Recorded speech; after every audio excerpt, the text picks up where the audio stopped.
Bismillah. Assalamualaikum warahmatullahi wabarakatuh. Innal hamdalillah nahmaduhu wa nasta'inuhu wa nastaghfiruh wa natubu ilaih. Wassalatu wassalamu al-akmalani ala nabiyil mustafa Muhammadin wa ala alihi wa sahbihi ajma'in wa ba'd. Ya ayyuhalladzina amanu taqullaha haqqa tuqatih wa la tamutunna illa wa antum muslimun. Ya ayyuhalladzina amanu taqullaha wa qulu qawlan sadida يصلح لكم أعمالكم ويغفر لكم ذنوبكم ومن يطع الله ورسوله فقد فاز فوزا عظيما وبعد أيها الإخوان rahimani wa rahimakumullah, saudara-saudari sekalian, saudara pendengar Radio Roja Darussalam dimanapun Anda berada. Alhamdulillah kita sekarang terhubung dari Pondok Pesantren Darul Quran wal Hadith Oku Timur. Dan setiap jam 4.45 sampai jam 5.15 atau lebih sedikit, insyaallah kita akan menjelaskan kajian tentang dasar-dasar fikih puasa. Dasar-dasar fikih puasa. Kemudian silakan bagi saudara-saudari sekalian yang ingin bertanya, maka nanti bisa mengirimkan soalnya di nomor yang biasa dikirimkan di Roja Darussalam, Radio Roja Darussalam. Baik, untuk interaktif tolong di-forwardkan. Baik. Nanti untuk nomor interaktifnya, untuk telepon langsung bisa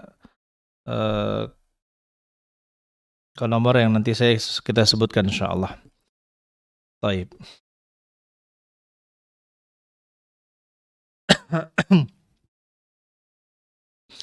Ayo ikhwan, kita masih masuk ke dalam pembahasan uzur. Uzur yang membolehkan seorang tidak berpuasa. Apa saja ya uzur seorang bisa meninggalkan puasa. Yang keempat adalah al-hamal war-radha', yaitu yang keempat ini sudah kita bahas sebelumnya, ya mungkin ada yang baru mendengar. Yang pertama itu sakit dan kibar, usia tua.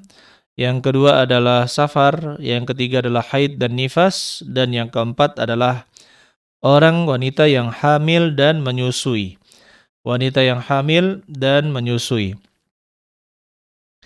Wanita yang hamil dan menyusui, ya, maka berhak untuk berbuka puasa jika dia mau. Jika dia mau untuk berbuka, maka dia boleh berbuka. Baik. Dan ini merupakan uzur untuk wanita yang hamil dan menyusui.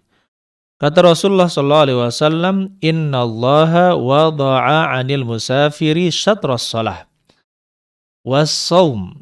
Sesungguhnya Allah menggugurkan dari orang yang bersafar setengah dari salat, was-saum, dan juga menggugurkan puasa, dan juga menggugurkan puasa, wa 'anil hubla wal murdi as-sauma, dan menggugurkan dari wanita yang hubla itu wanita yang hamil, wal murdi, dan wanita yang menyusui, as-saum, digugurkan as-saum.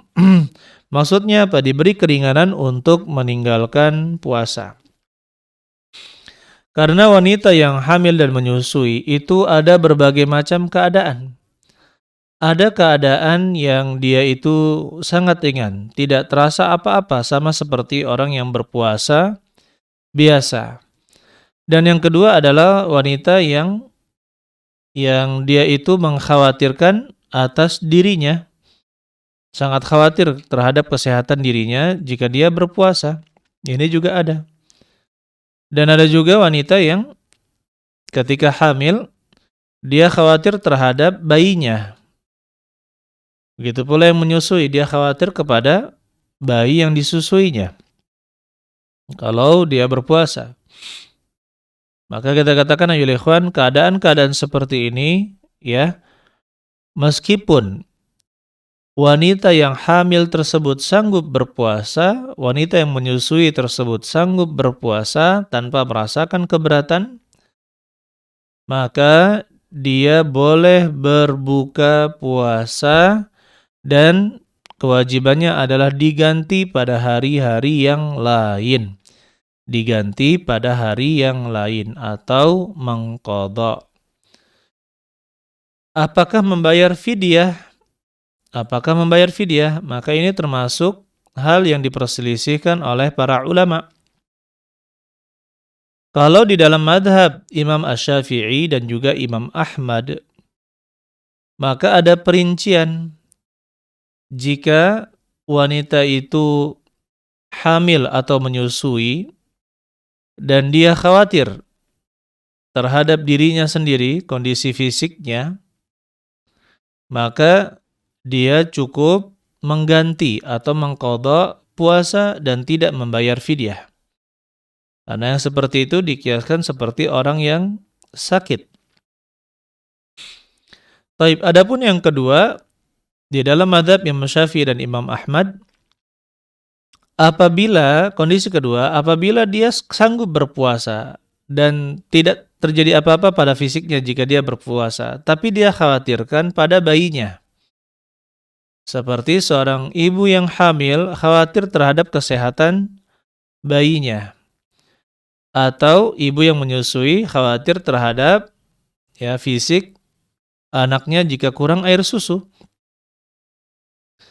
Maka kita katakan ayyuhal ikhwan rahimani wa rahimakumullah, di dalam mazhab Imam Asy-Syafi'i dan Imam Ahmad, maka orang seperti ini selain mengqadha harus membayar fidyah. Selain mengqadha harus membayar fidyah. Jadi membayar fidyah, berapa fidyah itu? Ini kita ulangi lagi. Ya, setengahnya zakat fitrah. Kalau berupa beras, setengahnya zakat fitrah. Atau bisa dengan nasi bungkus atau nasi kotak yang mengenyangkan untuk satu orang miskin, satu hari satu orang miskin.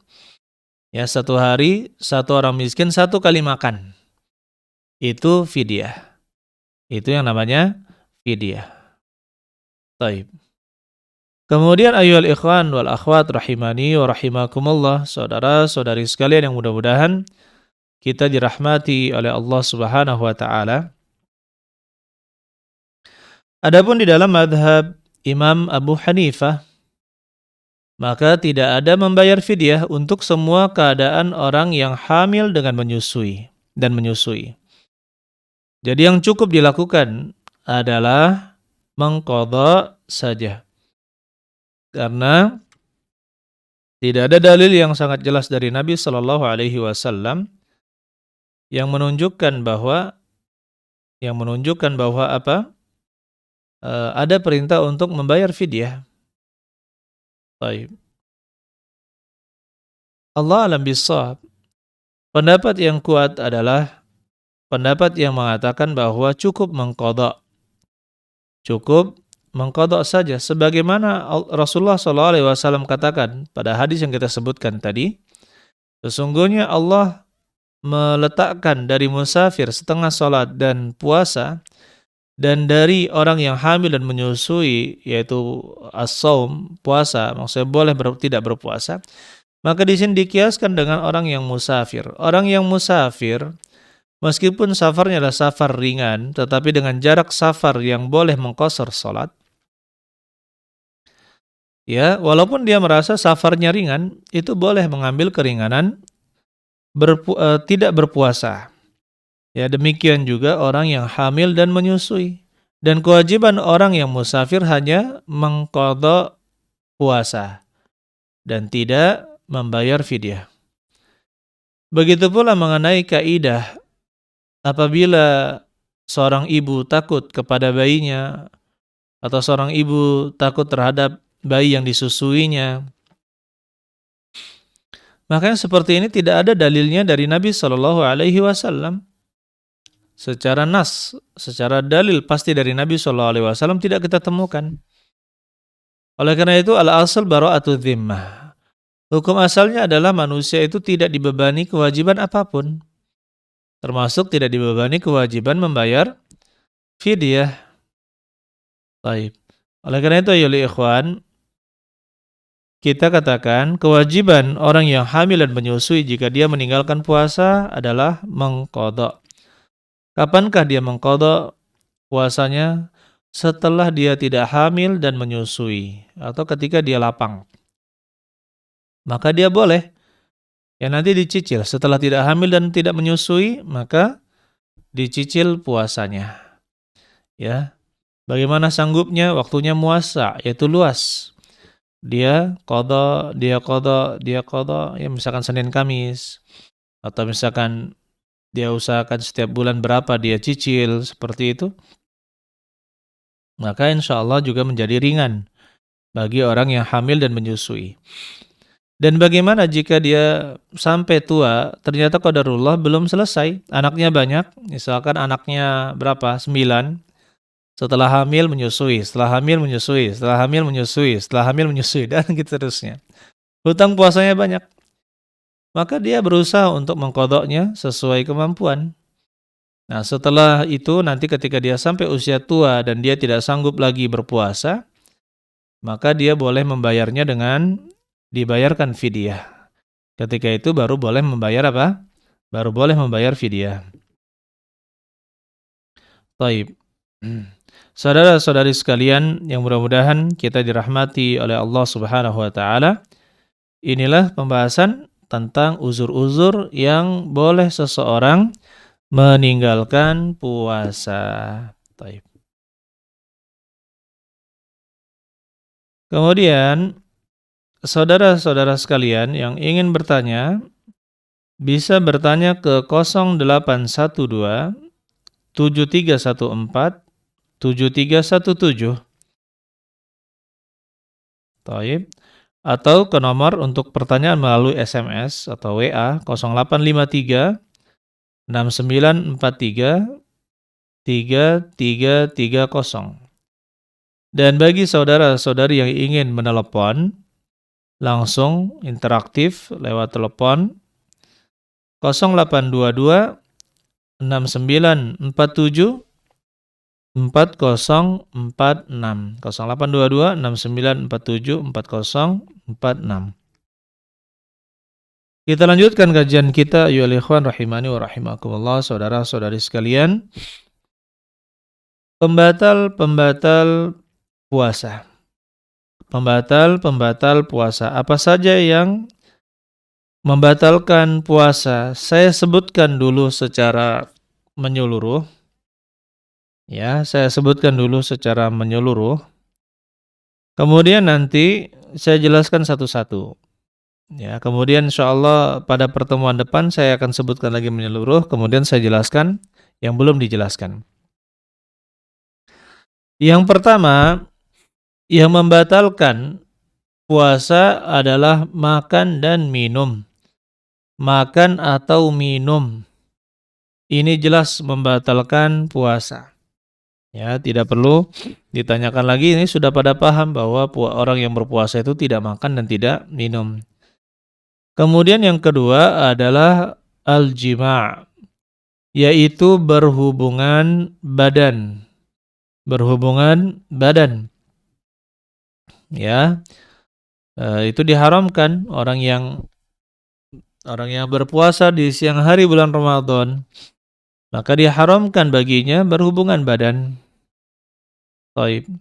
Dan itu batal. Begitu pula termasuk di dalamnya adalah al-istimna, yaitu membuang mani dengan sengaja. Membuang mani dengan sengaja atau disebut apa namanya? Dalam bahasanya masturbasi ya, masturbasi. Nah, itu masturbasi atau onani. Maka itu membatalkan puasa. Kemudian yang ketiga adalah at-taqayyu amdan. Muntah dengan sengaja. Muntah dengan sengaja. Orang yang muntah dengan sengaja maka batal. Kalau tidak sengaja maka tidak batal. Kemudian yang keempat adalah al-hijamah, yaitu berbekam. Orang yang berbekam itu ya batal puasanya. Orang yang berbekam ini termasuk yang diperselisihkan oleh para ulama ya. Nanti kita akan bahas. Kemudian yang selanjutnya, keluar haid atau nifas. Keluar haid atau nifas, maka ini juga membatalkan.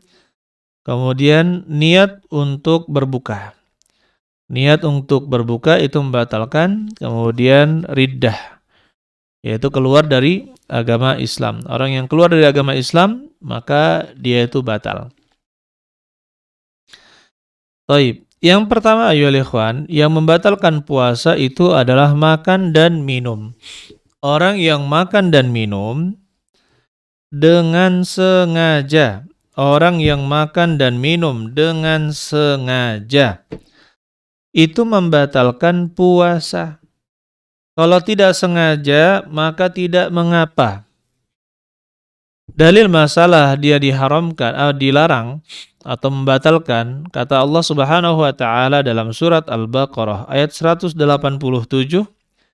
wa kulu washrabu hatta yatabayyana lakumul khaytul abyadu minal khaytil aswadi minal fajr. Dan makan dan minumlah kalian sampai jelas bagi kalian benang putih dari benang hitam di waktu fajar. Tsumma atimmus shiyama ilal lail. Kemudian sempurnakanlah puasa ya sampai malam. Nah, di sini dilarang makan dan minum. Sampai jelas benang putih, maksudnya sampai jelas datangnya waktu fajar. Terlihat cahaya putih di ufuk, yaitu di ujung langit sebelah timur. Itu terlihat cahaya putih yang membelah cahaya hitam. Maka yang seperti itu, ya, setelah cahaya putih itu akan terus terang. Nah, dengan munculnya cahaya putih yang membentang dari utara ke selatan di sebelah timur, maka itu menunjukkan datangnya waktu fajar shadiq. Nah, dari situ itu tidak boleh makan dan minum. Adapun orang yang makan dan minum tidak sengaja, maka tidak batal. Seperti dia itu lupa, seperti ada orang bermain berlari-lari ya, kemudian saya ingat dulu waktu kecil ya, lari-lari sampai keringatan, basah kuyup, keringatan, tiba-tiba ke tempat air, minum air, kemudian main lagi. Kemudian ingat, loh, tadi kan saya puasa, kok saya minum, gitu kan? Nah, itu tidak mengapa. Atau misalkan ada kawan, ya, Masya Allah dia minum es teh, selesai, ya, makan roti, selesai juga. Tiba-tiba dia tersenyum, loh, tadi saya puasa, ternyata saya makan dan minum ini. Saya bilang, alhamdulillah, ya, antum diberi makan dan minum oleh Allah Subhanahu wa taala. Karena tidak batal puasanya kalau lupa. Kata Rasulullah sallallahu alaihi wasallam, "Man nasiya wa huwa shaim fa akala aw syariba falyutimma shaumahu." Barang siapa yang lupa sedangkan dia berpuasa, fa akala aw syarib, dia makan atau minum, falyutimma shaumahu, maka sempurnakanlah puasa, lanjutkanlah puasanya. Fa innama at'amahu Allahu wa saqahu. Sesungguhnya Allah lah yang memberi dia makan dan memberi dia minum. Termasuk bentuk ayyuhal ikhwan makan dan minum adalah diinfus. Kalau kita diinfus, dimasukkan cairan infus, itu sama membatalkan puasa. Kenapa? Karena infus itu dikenal bisa menggantikan makan dan minum untuk orang. Ya. Begitu pula orang yang suntik vitamin. Atau penyegar badan. Maka yang seperti itu juga membatalkan puasa. Tapi kalau misalkan dia suntik obat atau misalkan sekarang ada vaksin, ya, maka yang seperti itu tidak membatalkan puasa karena tidak dinamakan makan dan minum atau tidak seperti makan dan minum. Silakan, di sini ada pertanyaan yang masuk bagi kawan-kawan atau saudara pendengar yang ingin bertanya melalui pesan singkat atau WA. silahkan ditulis ke 0812 7314 7317. Dan bagi yang ingin bertanya langsung, maka silahkan bertanya ke 0822 6947 4046. 0822 6947 4046. Ini yang mau telepon langsung. Taib, sudah ada satu pertanyaan yang masuk. Ustadz, jika saat sahur lalu terdengar suara adzan, bagaimana seharusnya sedangkan makan dan minuman masih tersisa dan takut mubazir? Taib, ada beberapa keadaan mengenai orang yang mendengar suara adzan atau masuknya waktu subuh. Yang pertama, apabila dia sedang minum, kemudian minumannya belum habis dan minuman tersebut ada di tangannya, maka dia sempurnakan minumnya, tidak menjadi masalah. Ya, kata Rasulullah SAW, man sami'an nida wal ina'u fi yadihi falyutimma falyaqdi hajatahu. Falyutimma hajatahu falyaqdi hajatahu. Barang siapa yang mendengarkan azan sedangkan wadah minuman berada di tangannya, maka dia sempurnakan. Ini merupakan dalil bahwa orang yang minum sedang minum maka menyempurnakan minumannya. Nah, tetapi untuk makanan, jumhur ulama, kalau misalkan kita sedang makan dan makanan ada di mulut kita, maka jumhur ulama, dan ini mazhab imam yang 4, apabila mendengar azan, dan azan itu menunjukkan sudah masuk waktu, maka dia harus membuang semua makanan yang ada di mulutnya dan tidak boleh dia menelannya. Ya, karena yang menjadi uzur atau menjadi rukhsah hanyalah minuman. Allah alam bissawab. Memang dalam permasalahan ini ada perselisihan pendapat di kalangan ulama. Nah, kemudian ada permasalahan yang ketiga sebenarnya. Terkadang azan di masyarakat itu kecepatan. Dan kita tahu bahwa fajar shadiq itu belum masuk.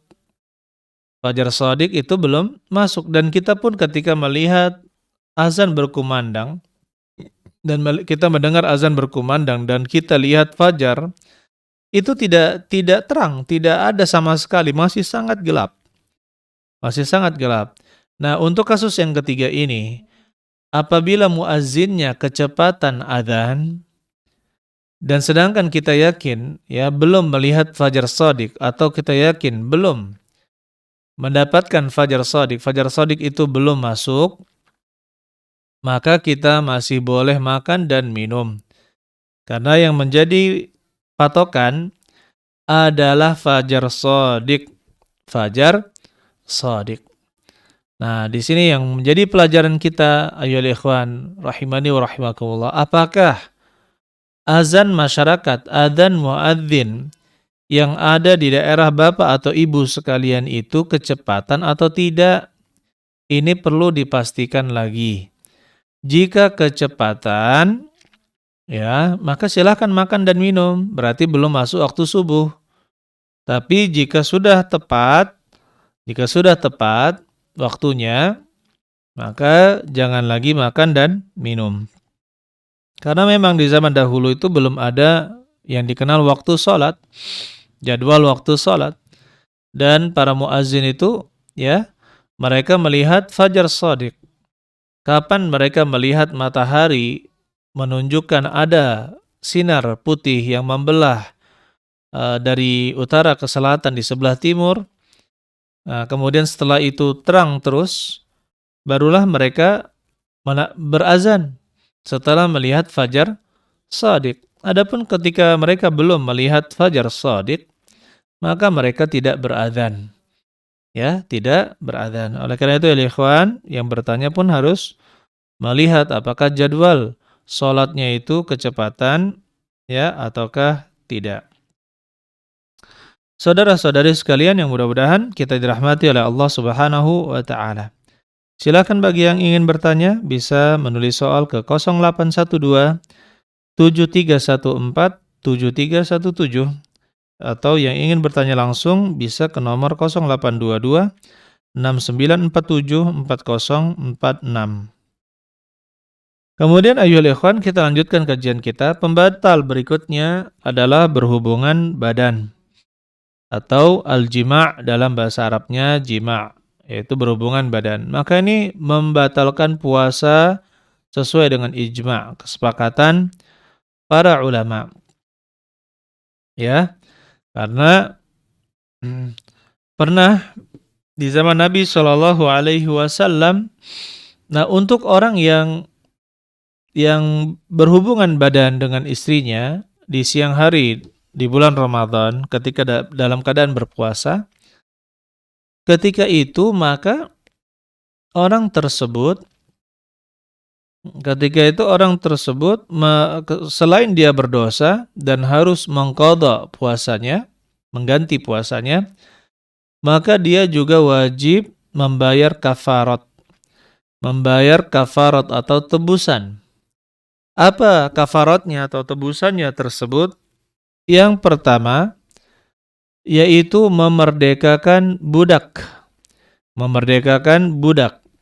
Jika tidak punya budak, maka ya berpuasa 2 bulan berturut-turut. Dan jika tidak sanggup, maka beralih ke yang ketiga, membayar atau memberi makan 60 orang miskin. Seperti itu urutan bagi orang yang berhubungan badan di siang hari bulan Ramadan dalam keadaan dia wajib berpuasa. Taib. Nah, pernah di zaman Nabi Shallallahu alaihi wasallam dalam hadis Abu Hurairah, "Bainama nahnu julusun 'inda Nabi sallallahu alaihi wasallam," ketika kami duduk-duduk dengan Nabi sallallahu alaihi wasallam, "idz ja'ahu rajul," datang seorang laki-laki, faqala ya Rasulullah halaktu. Dan dia berkata, "Ya Rasulullah, saya telah binasa." "Malak?" Ya, "kenapa dirimu?" Qala waqa'tu 'ala imra'ati wa ana shaim. Saya berhubungan badan dengan istriku sedangkan saya berpuasa. Faqala Rasulullah sallallahu alaihi wasallam, berkatalah Nabi sallallahu alaihi wasallam, "Hal tajidu raqabatan tu'tiquha?" Apakah engkau mendapatkan atau memiliki satu budak ya yang kamu bisa merdekakan, yaitu budak muslimah. Ini sekarang tidak ada perbudakan ya, makanya tidak ada lagi ini. Ya kecuali nanti di akhir zaman banyak budak kembali, hukum ini tetap berlaku. Kemudian Rasulullah mengatakan, saya tidak memilikinya. Kemudian Nabi mengatakan, "Hal tastati'u an tasuma syahrain mutatabi'ain?" Apakah kamu sanggup berpuasa 2 bulan berturut-turut? Faqala la, dia berkata, tidak sanggup. Ya. Kemudian kata Nabi sallallahu alaihi wasallam beralih yang ketiga, "Hal tajidu it'ama sittina miskinan?" Apakah engkau mendapatkan kemampuan untuk memberikan makan kepada 60 orang miskin? Qala la, maka dia berkata tidak. Taib. Ini menunjukkan ayyuhal ikhwan kafarat bagi orang yang berhubungan badan di siang hari di bulan Ramadan sedangkan dia adalah orang yang wajib berpuasa. Ya, maka kita katakan termasuk di dalamnya Allah alam bisawab ayyuhal ikhwan, orang yang mohon maaf berzina. Orang yang berzina dan sedangkan dia sanggup untuk berpuasa dan wajib berpuasa di siang hari bulan Ramadan, maka ya dia terkena kafarat seperti itu selain apa? Selain dia mengqadha, maka dia membayar kafarat. Kemudian ayyuhal ikhwan, untuk permasalahan selanjutnya, masalah istimna. Masalah istimna yaitu membuang mani dengan sengaja. ya ini atau masturbasi atau disebut dengan onani, maka yang seperti ini membatalkan puasa, ya, membatalkan puasa sesuai dengan pendapat jumhur ulama dan membatalkan puasa. Kenapa? Karena Nabi SAW menyebutkan wa yaqulus siyam, dan berkatalah puasa, mana'tuhu at-ta'ama wasyahawati bin nahar. Saya menahan dirinya, yaitu orang yang berpuasa, dari makan dan memenuhi syahwatnya. Memenuhi syahwatnya. Fasyafi'ni fih. Kemudian berkata puasa, berikanlah syafaat kepadaku untuk orang tersebut, orang berpuasa. Diberi izin oleh Allah Subhanahu wa taala untuk memberikan syafaat. Diberikan izin untuk memberikan syafaat. Nah, ini kalau misalkan onani, masturbasi atau mengeluarkan mani dengan sengaja. Mengeluarkan ya cairan semen dengan sengaja. Adapun orang yang adapun orang yang mimpi basah, dia tertidur, kemudian dia mimpi basah, dia tertidur, kemudian dia apa? Dia mimpi basah, ya berarti kan tidak dengan sepengetahuannya, dia mimpi basah. Maka itu tidak menjadi masalah. Tidak menjadi masalah. Begitu pula orang yang keluar maninya tanpa syahwat, seperti sedang sakit, atau orang yang sangat kedinginan kemudian keluar maninya, maka yang seperti itu ya tidak batal puasanya karena bukan penyebabnya penyaluran syahwat. Orang yang tidur, orang yang sakit, orang yang kedinginan, yang keluar maninya tanpa syahwat yang dia rasakan, maka yang seperti itu ya tidak membatalkan puasa. Tidak membatalkan puasa. Allah alam bisawab. Saya rasa cukup materi kita pada hari ini. Barakallahu fikum jami'an. Subhanakallahumma bihamdik. Asyhadu an la ilaha illa anta astaghfiruka wa atubu ilaik. Assalamualaikum warahmatullahi wabarakatuh.